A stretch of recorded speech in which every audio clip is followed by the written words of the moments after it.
estrada, indo às vezes mudar de estrada todas as vezes que a razão e o amor nos mostrarem que devemos corrigir os passos dados anteriormente. Então, tudo que a gente está estudando, que a gente está ouvindo, o alerta desses espíritos, o puxão de orelha que a gente leva, que eles precisam, né, falar para a gente assim, um pouco duro, um pouco rígidos às vezes, mas é para dar uma sacudida. Presta atenção o que você está fazendo com o seu pensamento. Porque o homem, o espírito, encarnado ou desencarnado, vive pelo pensamento. Veja bem, e é pelo pensamento que vamos em busca da nossa felicidade, que está em primeiro lugar, ser alimentado pelas forças, pela energia divina que sustenta este universo. Por isso, precisamos de Deus. E na busca dele, como ele está dizendo aqui, né?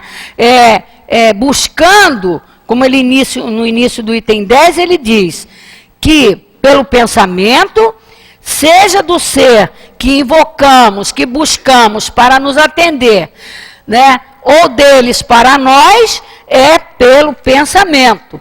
E todos estamos mergulhados nesse fluido. Sendo que os espíritos elevados, superiores, né, puros espíritos, estão num plano, né, os puros espíritos já estão fora da Terra, já estão nos seus mundos, né, felizes. Mas até espíritos superiores que ainda estão mergulhados, né, no planeta, estão num nível de vibrações muito mais sutis, muito mais elevadas.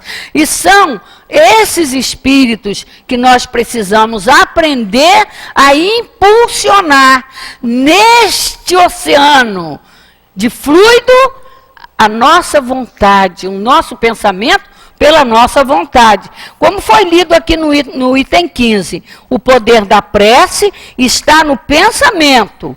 Não provém das palavras, nem do lugar, nem do movimento em que é feita.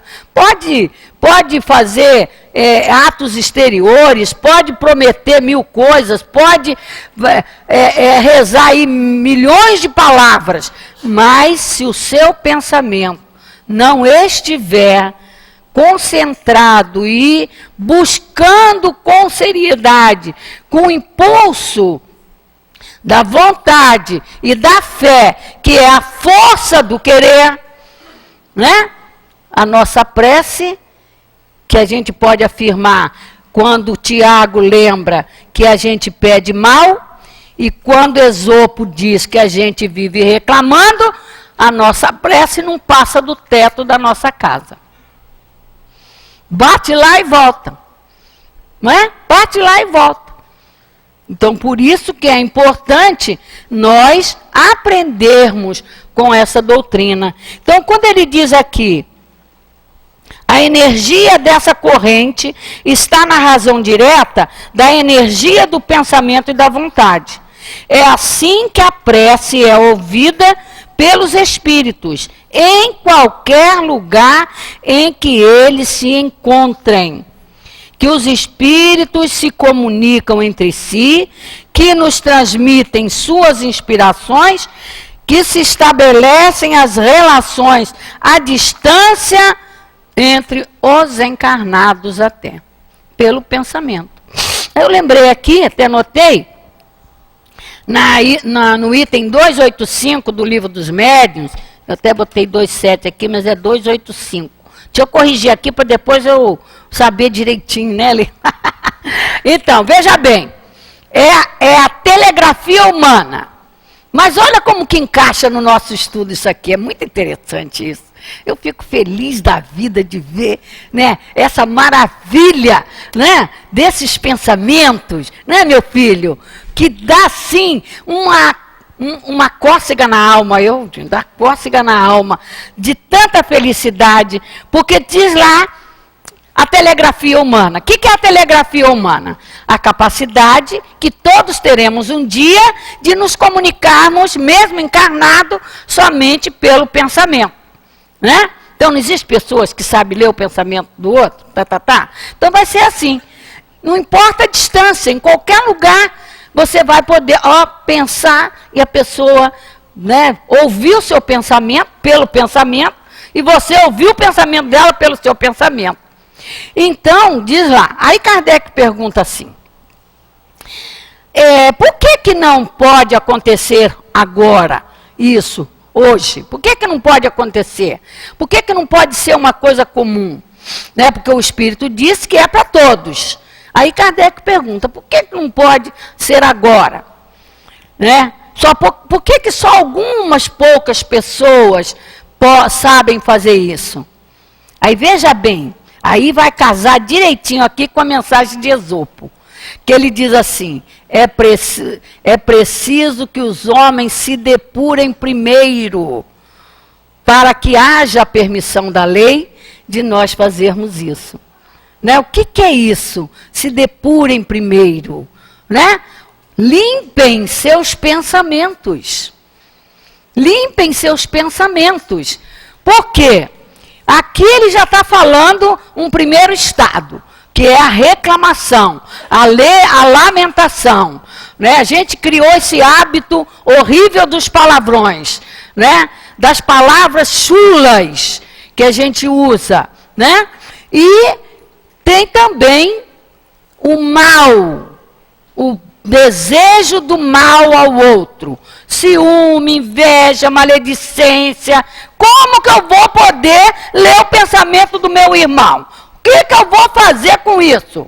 Só vou estragar a minha vida e a vida do meu irmão.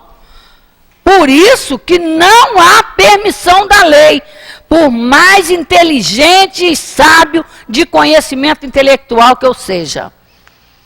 Porque isso está na educação moral, emocional do ser. O respeito ao outro, o amor ao outro, né? A dedicação ao outro. Por isso, você vê a mensagem, paciência e fé, que é o que a gente precisa. Né? A nossa impaciência criou ansiedade, doença, depressão. Isso é porque a gente vive de lamentação. A gente vive injetando em nós pensamentos negativos, pensamentos ruins. Né? Quer ver? Estou em depressão. A pessoa descobre lá, o médico diz, a senhora está em depressão. Aí pronto, aí eu boto esse disco na minha cabeça. Aí estou em depressão. Qualquer coisinha, estou em depressão. Estou em depressão. Você sabe, né? Estou em depressão. Estou em depressão. Então, cada vez que você afirma isso, você está injetando em você esse pensamento.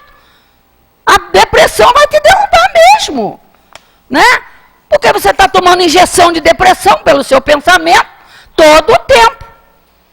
Por isso, temos que buscar os recursos que Deus oferece para nós. Né? Vocês querem ver onde que está esse recurso? Eu vou ler para vocês, está no Evangelho. Né? Veja bem, está aqui no capítulo 28, é uma lição que eu amo muito também. Né? Capítulo 28, no item 77. Quando ele vem falar pelas preces aos doentes, e vai encaixar direitinho aqui no nosso estudo. Né? Essa é a maravilha aqui dessa possibilidade abençoada de estudar a doutrina. Que ele diz aqui, vamos começar até mostrando isso aqui. Ó. Por que a gente não pode reclamar da terra, né? As doenças fazem parte das provas e das vicissitudes da vida terrestre. São inerentes à grosseria da nossa natureza material e à inferioridade do mundo que habitamos. Então, vamos lá. A Terra não é inferior porque ela é inferior. Ela é inferior porque os espíritos que a habitam são inferiores. A mesma coisa da expiação. Porque é muito fácil a gente botar a culpa na Terra, né? No planeta. Aí Kardec diz, as paixões e os excessos de todos os gêneros deixam em nós germes malsãos, muitas vezes hereditários. Doenças que a gente leva e traz, que fica no perispírito. Se eu não curo, enquanto eu não curo, eu vou carregar. Quantas encarnações eu vou carregar a depressão? Então, enquanto eu viver pensando nela, né? Então, qualquer doença que a gente tiver e que a gente fica lamentando, a gente está injetando aquele fluido malsão em nós mesmos. Vamos procurar o médico, tomar o remédio e não evitar de comentário, né? Evitar de estar comentando isso, né? Lamentando, reclamando dos problemas. O ai, ai, ai, ai, ai, ai, ai, ai, ai da vida, não é? Nós todos passamos por isso. Então, aí diz aqui a lição para nós. É preciso, portanto, nos resignarmos e sofrer as consequências do meio em que a nossa inferioridade nos coloca. Isso não nos deve impedir de, enquanto esperamos pela mudança, fazer o que depender de nós para melhorar. Nós precisamos buscar os recursos. Porque diz ainda o Evangelho, se Deus não quisesse que os sofrimentos corporais fossem amenizados ou dissipados, em certos casos, Ele não teria posto os meios de curá-los à nossa disposição. Sua previdência e solicitude a esse respeito, de acordo com o nosso instinto de conservação, indica que é nosso dever procurá-los e aplicá-los. Ao lado da medicação comum, elaborada pela ciência, o magnetismo nos faz conhecer o poder da ação fluídica, pois o Espiritismo veio nos revelar uma outra força na mediunidade curadora e na influência da prece. Veja bem, então está aqui ensinado para nós, que nós, se buscarmos esse caminho, a gente vai amenizar. E como Esopo disse aqui, a gente vive reclamando, mas Deus não é infinitamente bom? Você acredita mesmo que Deus é um Pai infinitamente justo e bom? A gente vive duvidando disso. Porque quando a gente diz, por que comigo, meu Deus? Ai, meu Deus, por que eu estou passando por isso? Já estou duvidando de Deus, não é?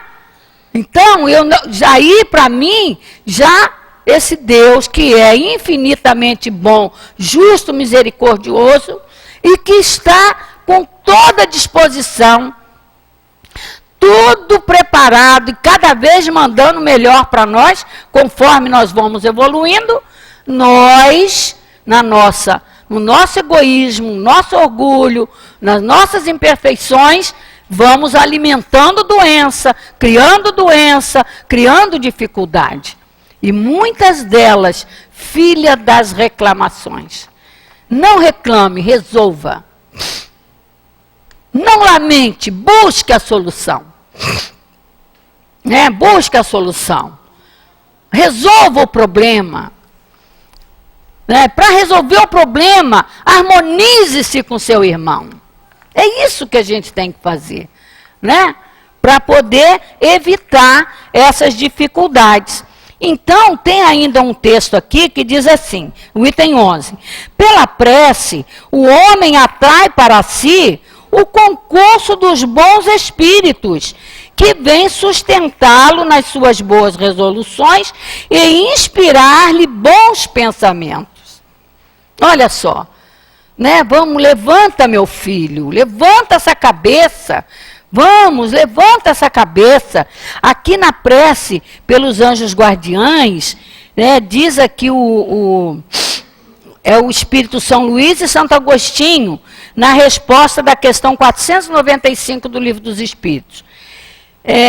Homens Coragem, ele diz, vamos, homens, coragem, de uma vez por todas, lançai para longe de vós preconceitos e segundas intenções, entrai de novo no caminho que se abre diante de vós, caminhai, caminhai, tendes guia, segui-os.